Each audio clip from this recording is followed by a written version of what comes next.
advantage. So thank you all for joining. If you have not helped yourself to a cookie, Lou Friend, please help yourself to a cookie. Otherwise, we'll save them for afterwards too. So I am very honored to announce Nazla Bushra and introduce her for her talk today. Nazla is an assistant professor in the Department of Oceanography and Coastal Sciences at Louisiana State University in Baton Rouge. Come on in, grab a cookie. She has a bachelor's degree from the University of Dhaka in Bangladesh in geography, 2 master's degree, because she's an overachiever, both in geography from University of Dhaka and Louisiana State University, and then PhD in oceanography and coastal sciences from Louisiana State University, and that is where she is today. She's a co-appointment with the Louisiana Office of State Climatology as well. She's going to talk to you about her research interests, so I'm not going to go into too much detail there, but I will mention that Nazla is one of our EDC faculty fellows, I think one of maybe 3 that we are at least co-hosting here in RAL.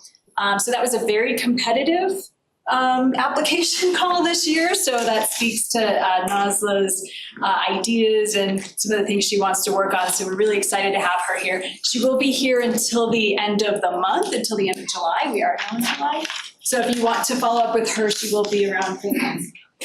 I will also give a plug because Tom Hobson couldn't be here and he should really be the one who's introducing her today. Hopefully he's online. But some of this collaboration between Nazla and Louisiana State University and NCAR came through this Packer Education Fund, Packer PCEF, yes, is the acronym.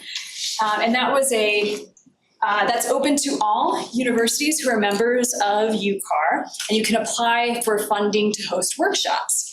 And as I mentioned, Nazla is an overachiever, so instead of doing 1 workshop, she did 3. And she pulled them all off brilliantly. So I know Jen and Olia were involved in one. We had one on Hydra, and then there was one on teaching. And I think what was really great about these workshops, and Nazla has this great vision for what she wants to see happen for Louisiana. And she's able to get people in the room, which was, I think, really impressive. We had people from the community, we had people from different agencies, we had students, we had faculty from across campus, retirees, all the way down to undergraduate students in the room working on these ideas together. So I was really impressed with Nazla for her ability to do that, not only have the vision, but to be able to pull it off and get the right people in the room. And I think we need more of that these days. So with that, I will hand it off to Nazla. Thank you for being here.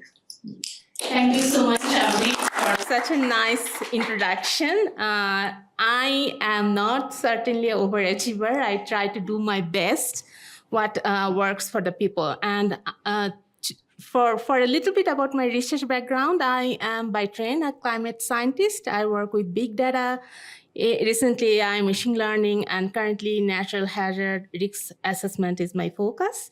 So by that, I would like to start my presentation, which is the price of high water. As you can tell, I am not from here. Originally, I'm from Bangladesh, and that's a coastal South Asian country, get a lot of flood, like where I am right now in Louisiana. So that motivated me a lot to get into understand what actually flood means for people in terms of risks, in terms of resilience, in terms of their long-term coping with the strategies. So my talk, I have a lot, so I try to come up with some framework where I'll be talking. Basically, I am here, as Abri mentioned, for faculty fellowship, where one of my students and me together look for the complexity of flood models and how we can translate that in terms of pricing, especially insurance, and how the people can get the especially tax revenue and etc. So for that, I designed my talk, firstly, understanding the complexity of flood in terms of Louisiana, how we model, especially in terms of when we are getting this physics-based model, there is statistical, and also we have this AI and machine learning, how we leverage that for flood prediction. Then I try to come up with a very base level study for Louisiana, where we will get understanding of this complexity a bit, but of course with the compound flood concept, we will get more accurate result later, hopefully one of my students, which I'll talk about later. And lastly, the price, the insurance, the fiscal stability, and how that changes our resilience and stability. So the problem is when we model flood, we narrow our dimension to a specific event. It can be pluvial, it can be fluvial or coastal, or occur from the storm surge. But when we consider there's so many other phenomena dimensions which we usually escape.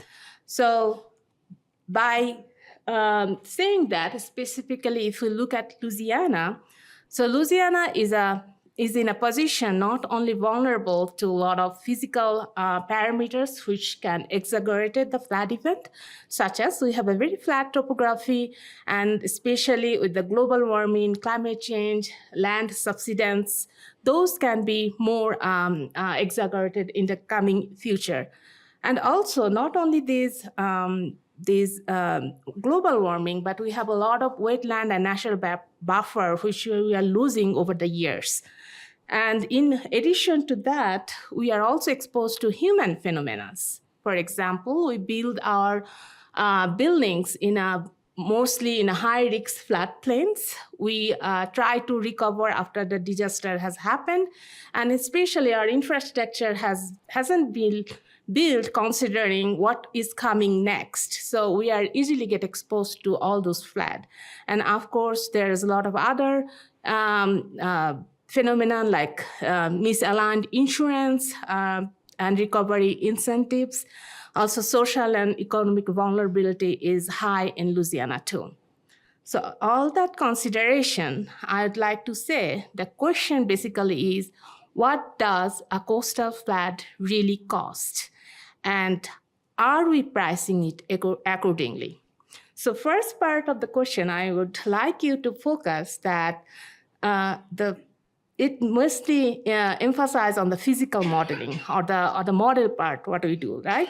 So what we are considering when we are really considering to model a flood, are we integrating all the phenomena which supposed to be considered to get the real price? And when you're pricing in terms of tax, in terms of insurance, are we doing it accordingly? So by saying that, if you look at the right side, the illustration at your left side, you'll find that these are the components when a flood event happened in coastal Louisiana. Extreme rainfall because of the global warming are worsening the scenario, which get accelerated by sea level rise. And when there's a sea level rise, all the riverine water and then the rainfall gets stacked in the inland because it cannot get through or pass through with the outlets because it's basically for the indulgement of the water level at the coast. And also we get land subsidence, which is sinking about 5 to 10 meters per year in Louisiana. And all these four components are not additive. Those are multiplier. So one event can basically make the things multiplied by more, as you can imagine. And we are only pricing that, which was our second part of the question. If you look at it, the right side, a portion of it, a very small tip of the iceberg, where visible cost, basically our direct property damage and insurance payout. What we are missing are the hidden costs, which includes displacement or temporary housing for the people or the community, mental health impacts, which include post-traumatic syndrome, anxiety, depression, business interruption, loss of jobs, wages, property value decline, tax base erosion, infrastructure degradation, and of course, community out-migration. And that wide opens our equity. So what should be our method? What path we should take? I'm not gonna tell you all the applied, or I will not able to show you the whole complex, comprehensive methodology, but I'll talk about that. So by saying that, our fundamental question to model flood risks should be how will compound flood effect and climate change alter our flood risks at the building scale? And what are the implications for municipal fiscal sustainability? Why building scale? Because flood impacts are different from at the personal level. And when we are talking about the cost, the insurance, it affects at the personal level too. So by saying that, these are the existing model framework we know about to model a flood. Firstly, the statistical, usually what we try to do fit our probability curve for generalized extreme value or log Pearson distribution based on historical gauge records. And the strength of this were because a lot of organizations adopted because it's fast, it's cheap, it's standard for engineering design, like FEMA adopt this flood model. The weakness is it only assumes the future based on the past data or the observation data. Whether the physics-based model can be adaptive to based on the scenario or the input or the parameters. I'm not talk about all this because you all know those, how the physics model works. The strength is we can simulate any event, not only the past, also the future, and we can verify our event based on the past events. But its computation is very expensive. It needs a lot of calibration. And by saying that, we focused our site a little bit too different to make it faster when the AI and machine learning came to play. So what AI and machine learning does, it actually cannot do what physics model does. It cannot predict or set the ground as the physics model do for predicting especially the extreme events. But what it can do, it can learn the pattern like convolution neural network or from the emulators, what the patterns looks like. And by training the patterns, especially if we have this statistical model outputs, also the physics model outputs for various scenario, and we have enough to feed this AI and machine learning, it eventually can learn and be more accurate even when it go forward in time. But the weakness of this AI and machine learning is it cannot set the ground like the physics model does. It's basically based on the trained data. So what we can do, we can come up with, as I mentioned, a lot of trained model or observation to feed that AI to make the physics-based model more faster, more accurate in a hybrid form. So in my faculty fellowship here, what I am ambitious about integrating these two to come up with more accurate predictive flood model use to translate it in terms of insurance and pricing. So to answer that fundamental question, I'm not sure why that two is not showing here, but to come up with that, I started to work on a very baseline study for a statewide, and this is, by the way, it's not based on the compound flood modeling. This is a statistical based flood prediction model where I utilize the Copernicus climate data store CMIP6 data for shared economic pathways. I mostly focus on SSP 4.5, which is a moderate emission scenario, which means a little bit of mitigation strategy has been adopted, but still emission is occurring.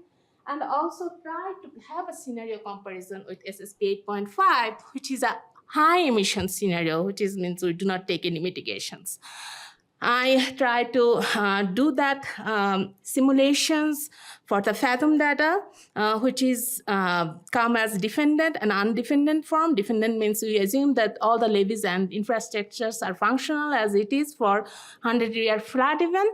And also for the coastal region, I consider undependent, where it is very conservative, means I am assuming the highest risk possible for those areas.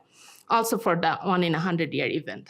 Then what I did, all these flood raster models, which predicts these scenarios and also the baseline for 2020, goes through some damage and loss assessment modeling tools, which are developed by Sim Center Nehri, which is stands for Natural Engineering Research Institute.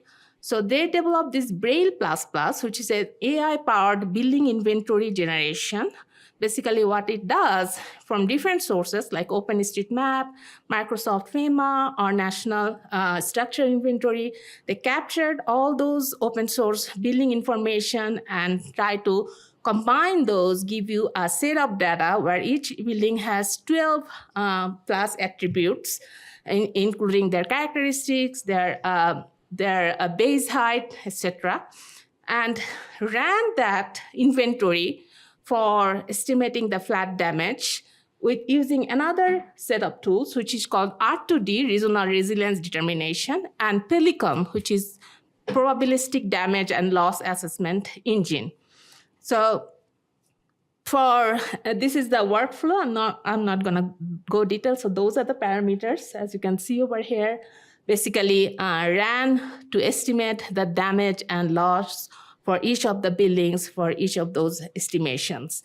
And elevation, knowing the accurate building elevation is very important because it gives us the entire risk calculation, whether it's correct or not. So as you can see, we have this information from the RAL, AI model generation, Pelican compute those losses for flood risks, flood depth, first floor height, effective depth, and based on the characteristics of building, it also determined the fragility curve and also the loss ratio.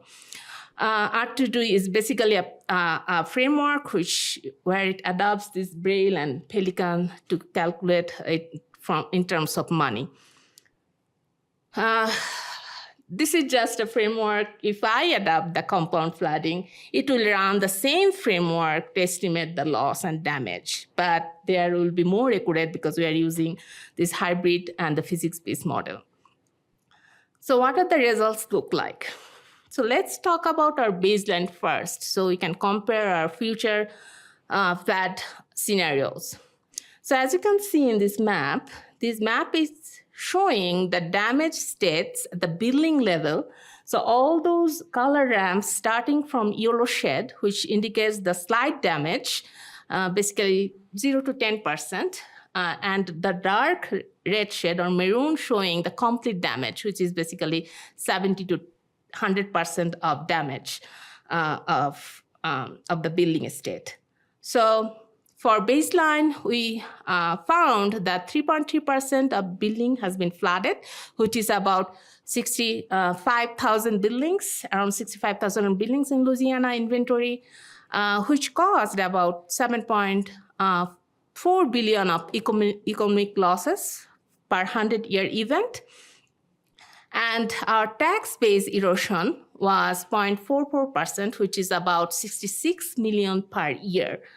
And that came with about 4,000 complete loss of the building, which means that 70% damage occurred those buildings. Those buildings will not able to recover. The people has to move out or to different places. So by showing that, I would like you to show that. Okay, I'm not sure where it's missing the slide over here. Oops. Give me 1 minute, sorry. Is this showing the, yes, okay, showing the image. Oh, thanks God. My apology for the flow. So that was the base level, which I just showed. So I ran the same analogy for near-term SSP 4.5 scenario, which is a critical expansion phase, as you can see from this map. Here, okay, who's moving my cursor? It's not me, why there's two cursors. Okay. So, oh gosh, still cannot see my cursor here. Who's moving my cursor there? Anyway, so here, as you can see, that the damage state for near-term scenario has been expanded. We see a lot of dark shade near the coastal parishes and also the river channel, like Red River and Chafala River channels. As you can see, those line follows to the north. The first image showing the geographical distribution of the buildings. So concentrations, as I mentioned, in the southern places. So where this damage is showing that about 14.8% of the building has been flooded in that place. As you can see that the number has been completely changed from the base level scenario. The second panel is showing the tax-based or physical stress scenario. So this map basically translates the physical damage, which is shown in the top left image, to the fiscal consequences for the local government. So we are showing tax-based erosion, basically how much property tax revenue for each parish loss when buildings are damaged or destroyed. And the red line marks that the parishes which basically exceed the 10% of tax-based loss. What it means, from a damage economics, when a jurisdiction lost more than 10%, it lost all the basic services like police, fire, school, road, etc. So this is very alarming because the whole state might have the less than 10%, but few of the parishes still has exposure more than 10%.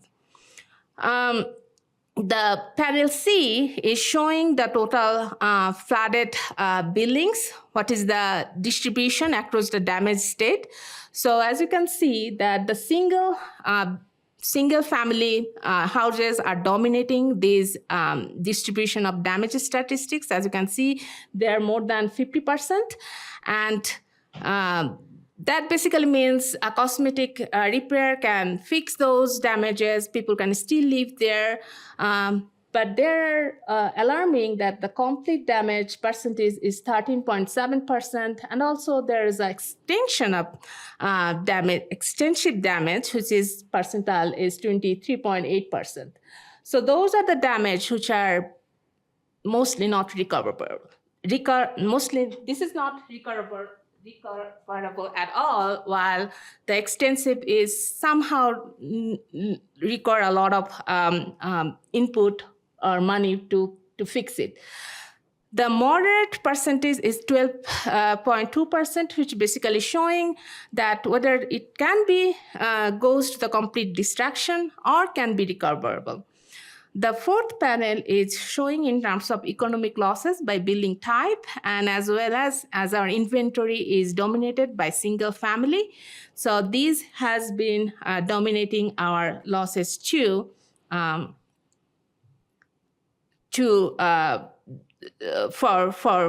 the total losses, which is 271.3 billions. So how does that mean? So this is most interesting slide because it is not telling you how, but it is telling you when the damage has occurred. So what I try to run is this SSP 4.5 scenario. So as you can see, starting from the baseline 2020 and ended in 2100 year, we found two phases. One is called critical expansion phase, which is the pink shade, and another is stabilization phase, which is gray shade. So from these two shades, as you can see, from the first 15 years, we have exposed our building to a lot of damage, and that has caused from the baseline, the number of building baseline, which was around 64,000, jump out to 292K. And eventually, it looks like over the years, till 2100 year, it has stayed the same. What does that mean? So that means that this recent year, the emission scenario can cause a lot of exposure to the buildings which get exposed to the floodplain. But after that, 2040, the same building doesn't mean much to get to the floodplain area, because the building already get flooded, has been more flooded, can get more inundated, but the buildings which are not within the flood zone, they are still in the safe zone. So in terms of damage, it means a lot of input. As you can see in the panel B, if you translate those in economic loss, you can see there is a amount has been increasing. So the line is static at the first panel, while it increased because the damage has been accelerated more because of the more inundation. The building, which was in 2040, has been still flooded, but getting more damage for more upcoming days. So if we translate that in terms of Hurricane Katrina destruction, which was a big event and caused $1.25 billion of loss, and one of the major events in Louisiana, where it caused the number of building. So the building which were completely lost were around 50K during Katrina event, and that has created the dashed dark shade or line is showing that Katrina level damage. So for our baseline, we lost our complete damage of building number was around 4,000, which jumped to 40,000 in 2040. And after that, in 2060 and also 2100, we reached to the Katrina level. That means 100-year events would look like Katrina in the coming years.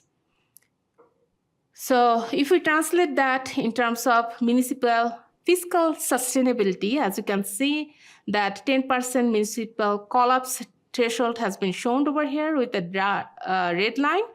And we are fortunate that none of those years shows we are exceeding that critical threshold.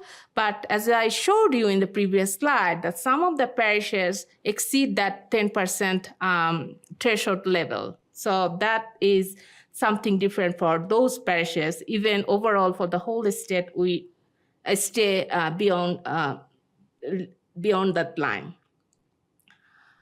So this slide is showing that long nonlinear emission pathway divergence in compared to SSP 4.5 scenario with SSP 8.5. So the purple line over here is showing the SSP 8.5, which is high emission scenario, and SSP 4.5 showing here in a blue line.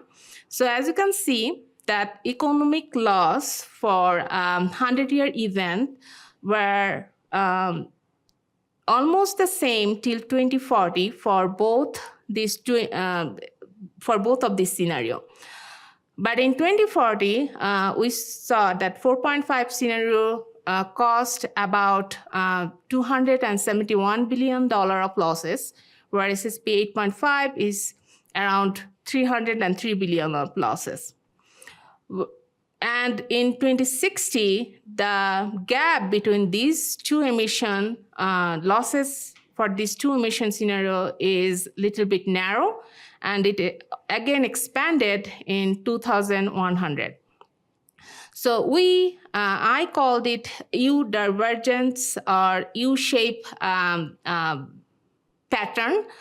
That's because that it's showing that basically in our generalized mind that when there is a high emission scenario, if it's double the emission, probably we get the double damage, right? The damage or the loss would be doubled or tripled. But as you can see from this graph, this is not the case, right? Because as you can see, it's almost the same because the emission scenario has been affected the flood event happened because of this emission and affected the same building over and over again. It's just the damage which accumulated over time. So as you can see in this figure in panel B, for 8.5 scenario, we have loss more than, this is in compared to SSP 4.5. So we get 11.7% of more loss relative to SSP 4.5 in 2040. But when the same building has been get exposed to those emissions, nothing really create any change for those buildings, and we have this convergence scenario where we get the emission, the loss to down to 5.4%. And again, if we keep emitting, and the expansion phase also occur in 2100 year, which is 7.7%. So this is basically telling us that high emission doesn't really always mean that we will get high exposure or high loss from the damage. And this third panel is showing the number of additional building which will be flooded under this 8.5 scenario in compared to SSP 4.5, which is 244. And this number of building, although it seems small in compared to thousands of building, it costs $32 billion of losses. So in terms of loss scale, it is huge. And again, these are number of losses, as you can see, for year 2060 for SSP 8.5 scenario, and also SSP also in the end of the century, which is causing more losses. So this is another way of looking at the different risks across structure classes. So in terms of building types, if we want to translate this exposure of the flood, how it looks like. As you can see, multifamily buildings are more exposed. From the baseline of 2.5% exposure, it reached to 27%. That's because multifamily buildings usually develop in the city or urban area where the land are cheaper, or maybe in the bank of the river. So those make those buildings more exposed to the flood events, where the single family has been jumped from base level exposure 3.1% to 14.4%, although it seems less in terms of percentile. But remember, our single family housing are accommodated the most in our inventory. Their numbers is huge. So although the percentage is less, but it can bring a lot of economic loss. So in terms of vulnerability, that means how, when the flood occurs, how much damage we get. As you can see that multifamily has less, although it has been less exposure. That's because sometimes the multifamily has like 50 units. Not all the units get flooded. Only the 10th of the units get flooded. The base level might be parking or some commercial facilities.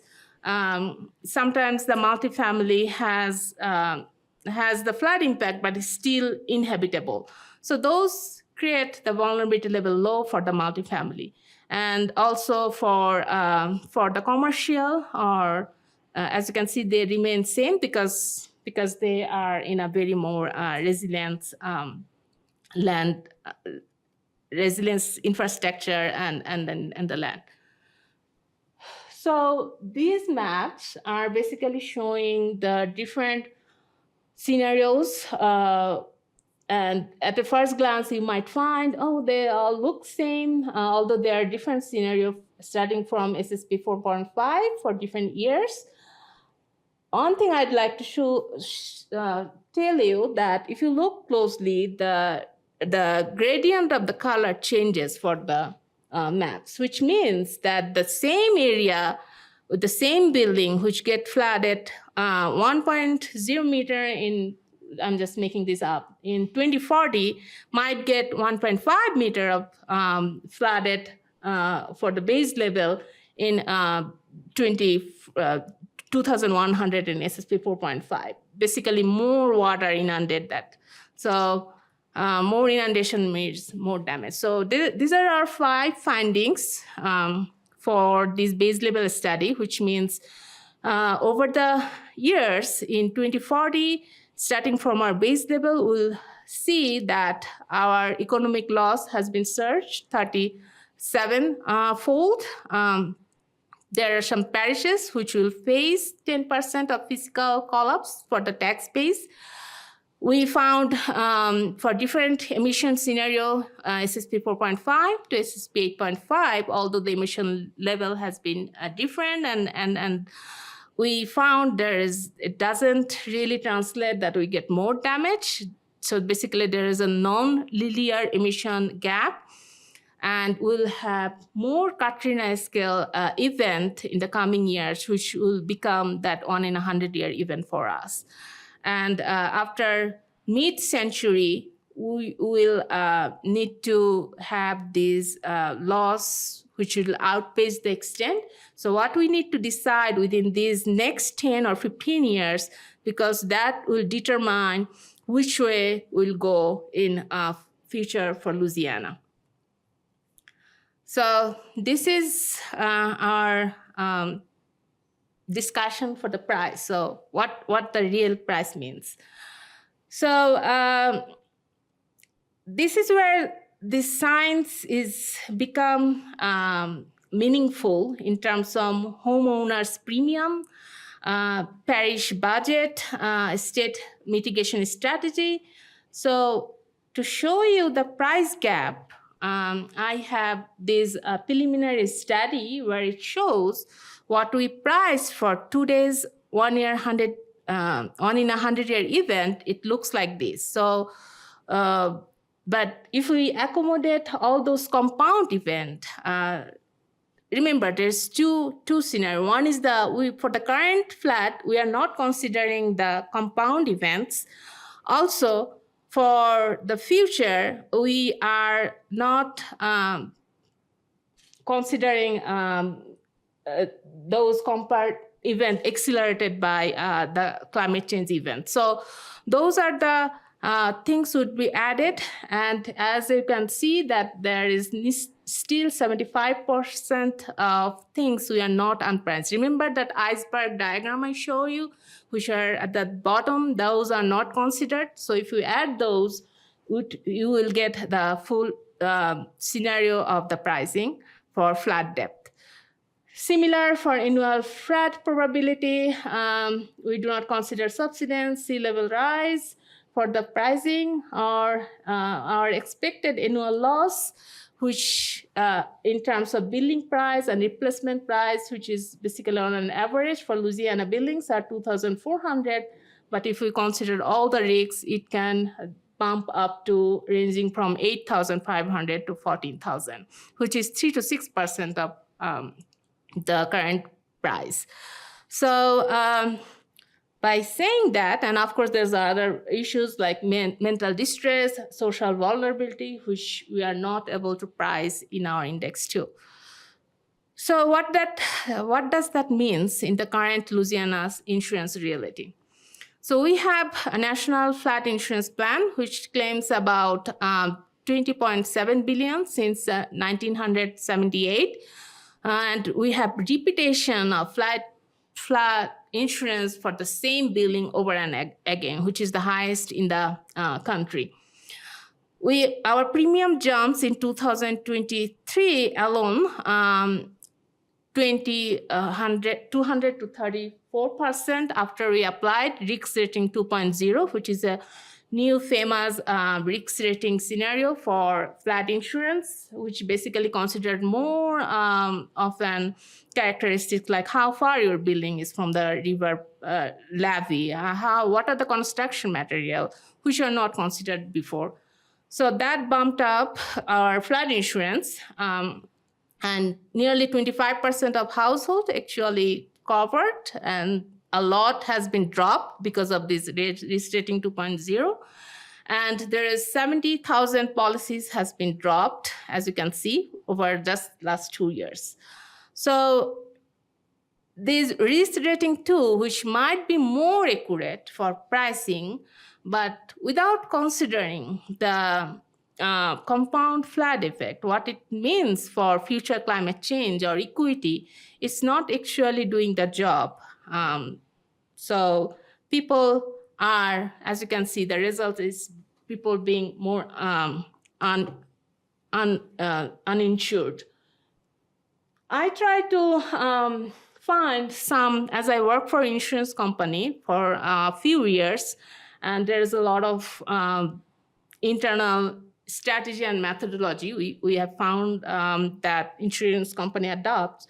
So I try to think about what would be the solution for Louisiana, especially in terms of insurance. So there's some 3 models which are very famous in terms of their applications. So Netherlands, where I'll go because we're short of time, go very fast. So what Netherlands does, they do preventive measures. What that basically means, they do their constructions considering 1 in 1,000-year flood event. And that basically means that they will not accept any flood which can affect or damage any of the buildings. So people can live without thinking about their building get flooded. Is there any chance of happening in a 1 in 1,000-year events or 1 in 2,000 years of event? The answer is yes, there might, but they are very less likely in comparison to Louisiana's 1 in 100 years mechanism. UK adopt flood re and other mechanisms, which is basically telling, so people who built before 2009 and exposed to flood, we're going to compensate that. This flood insurance mechanism can help them to any flood risk happens because of a flood event, but new buildings which build after that, they are not gonna compensate with the flood incentives. That basically telling if you build new, you build it resilient, you build it correct. Germany is, other hand, totally opposite. They do not do nothing. It's only up to you. You tackle whatever happens to your house. Basically, that means the taxpayer basically paying all those incentives or any flood damage happen, or paying for all the losses.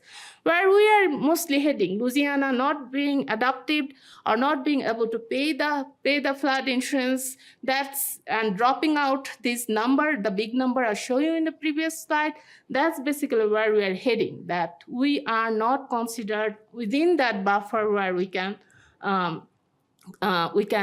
prevent our floods. So what should we do? Whether we go for Netherlands structure, are we able to do that? Do we have that funding source? Is our state has that mechanisms to build those infrastructures? There are CPRA, Coastal Restoration Plan, which Coastal Master Plan Louisiana works through. Of course, the issue is the money. Where the budget? How can we build that infrastructure? So the solution can be flood rate, where we can make the policy such that the new development at least get those resilience ready for the future flood. So the action window for structural adaptations would be building elevation standard, follow that standard, nature-based solution, strengthen coastal protections, manage retreat some of the places. There are no way you can avoid the flood, so people need to be relocated. Another dimension would be financial and governance. Reform our flood insurance market, probably adopt that flood risk style. Regional risk sharing pools, spread correlated risks across a larger base. We need municipal resilience funding and also target spending our data where we as a scientist can contribute with compound flooding and more accurate flood predictions. So by that, I would like to say that I'm here for faculty fellowship with one of my students, Mahir. He's here. He's working on the compound flood. His determination is very ambitious. I salute that. So he wants to run that URF hydro for Amit and Kamit River Basin, which is an inland flood for 2016 Great Baton Rouge flood event, and also want to run Hurricane Isaac, where he will be able to validate the inland, coastal, and the compound scenario for the single event. And such that he has also planned to run an operational dashboard, which we intend to implement in Louisiana in terms of all the pricing scenario I talked to you about. This is just an schematic, how it looked like, but I can show you really, really quick if it's still there. Gosh, so this is basically why it's not showing. Okay, let me. Okay, great. Worked. Thank you. Okay, yeah, I'm just go over here. I'm not gonna clicking anything. So if you click any of the parishes over here, you will find the numbers. As you can see, the right source. Those are some of those are facultative, so it's not the complete picture. And if you, I'm not sure if I can do that here. If you go down, there is a billing level information, which is basically if you type your address, you find the premium which you are paying right now, what you are missing, what the total risks look like, all those complete scenario. So by saying that, I'd like to end my presentations. I apologize, I can show you my last slide, but here I am if you have any question or any comments. Thank you.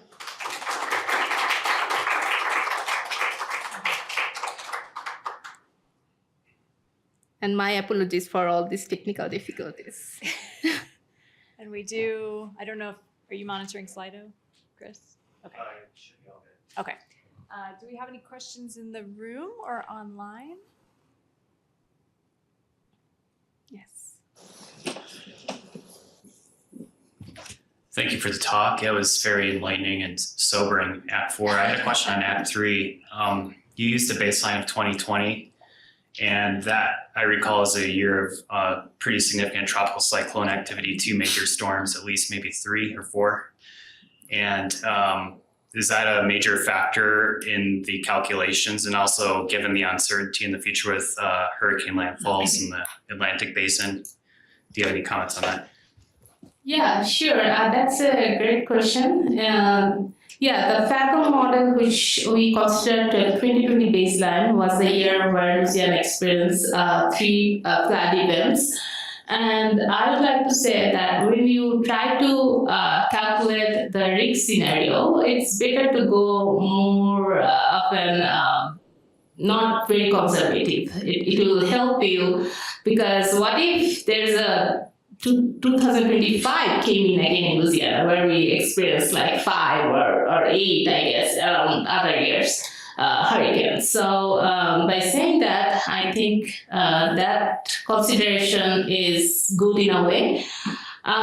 In terms of hurricane season, yes, we are heading to a super El Nino season. We are, our state hazard, our GOSET, Government Office of Preparation and Management, what they are trying to do is have some precautions, but of course, in terms of construction and billing and then billing coding, it's not the thing we can adopt so quick. Only thing would be more of an evolution, adaptation based scenario. Yeah, I hope that. Yeah.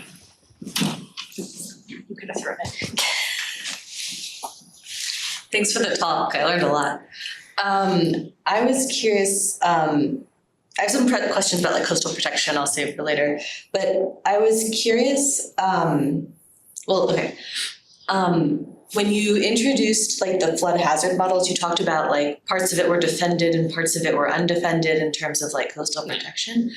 And I guess my question in terms of the talk is like, how much does that change? Like I think the results, and I'm sorry if I missed it, I think the results you showed mostly focused on like the climate scenarios, but how much does if you build a wall around New Orleans, which maybe makes the flooding there better, but the outlying areas worse, and like how much does that change the overall patterns for municipalities, for example? Yeah, that's a great question. That, as I mentioned at one point in my slide, that estimating the elevation or the flat depth is something really important for the flat risk calculation. So when we consider in our model the defendant structure, and also I'd like to point it out, those infrastructure for coastal protection also have a life cycle.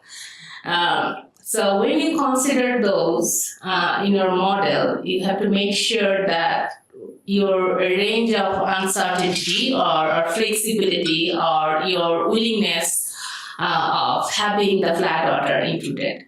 I want to remind you about the Katrina event. We had that New Orleans, that flood, all developed, nobody thought that we got that flood water in England. So to answer your question, for municipalities and other flood protection infrastructure in terms of flood risks, it's highly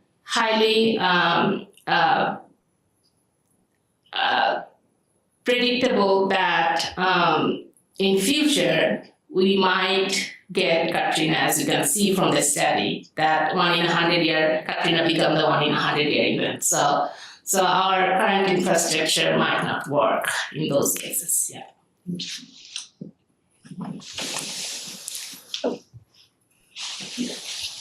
Team. Hey, Nazla, that's a great talk. It's amazing what you've put together there. I can only imagine how hard that was and how much work went into it.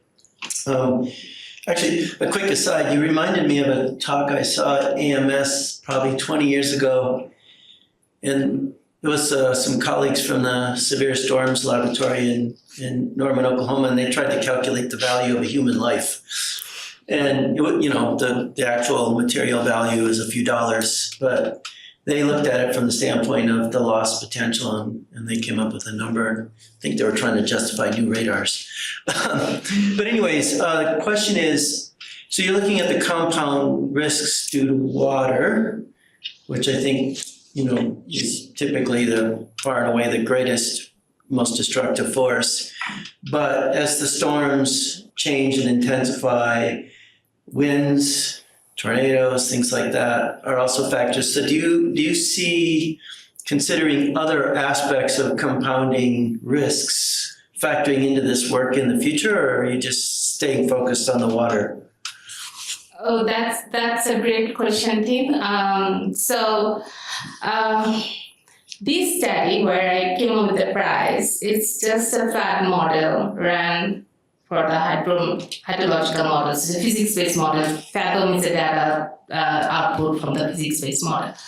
But for the future, as I showed you, that I want to integrate the bottom slice of the iceberg, as you can see, but it's very hard. Me and Mahir also working on some of the social vulnerability index, where we considered, which is more like an justice body, where it considered not only the climate factors, but transportations, people's social and economic vulnerabilities, but also health hazard, like health conditions, because extreme heat can have a big effect on your life and your livelihood. similar for the flat, you lose your job and things. It's very hard to model those when we're just doing the flat, but our intention is while we have this compound effect or impact for surge, for subsidence from extreme rainfall, and have this output, we kind of have that output use an index to calculate the social vulnerability of people's livelihood. Yes, that's all of our mission for another project. Yes. We're getting close on time, but any last questions? Yeah. Okay, thank you. Yes, great talks and really inspiring as well. So I'm just trying to think of, this is really great to integrate like meteorology and climate data with economic data. I'm asking this question mostly from the economic part. So for your 2020 baseline and then you're projecting to 2040s, how much of the impact actually comes from, or is there a consideration about by liability increase or inflation, and how much from the characterizing like Louisiana flood insurance increase are like hazard driven or liability driven, exposure driven?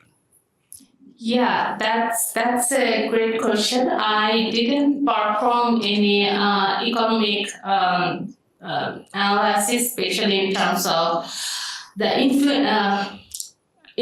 inflation, in terms of the adjustment of risks 2.0. As I showed you on the slide, that FEMA has been recently in 2023 has been moved from previous flood risks evaluation from risks 2.0, which is what they are trying to do. They incorporate 6 more other phenomena in terms of building.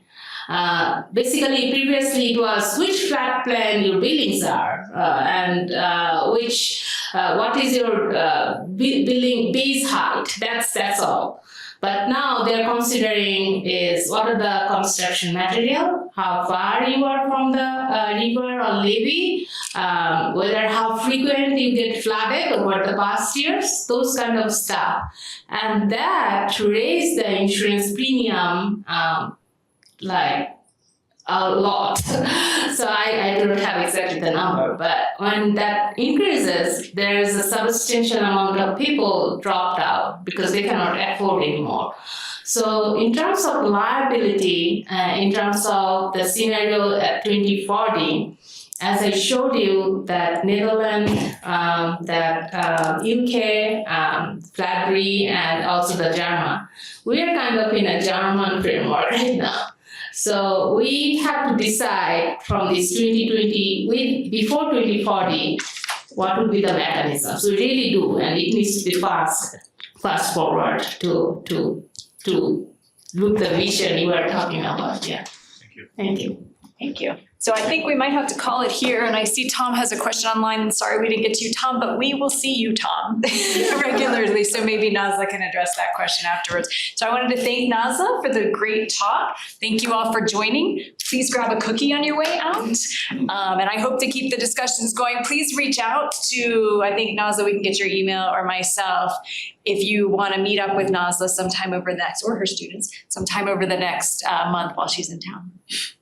Yeah, I'm sorry my last slide didn't show up. I had my email and everything, but I am here till July last. And I am very, very honored to be here and collaborating with a lot of people, including you, Julie, and would be fortunate if you find anything is usable, applicable, and meaningful for your, I'd be happy to contribute and coordinate. Thank you.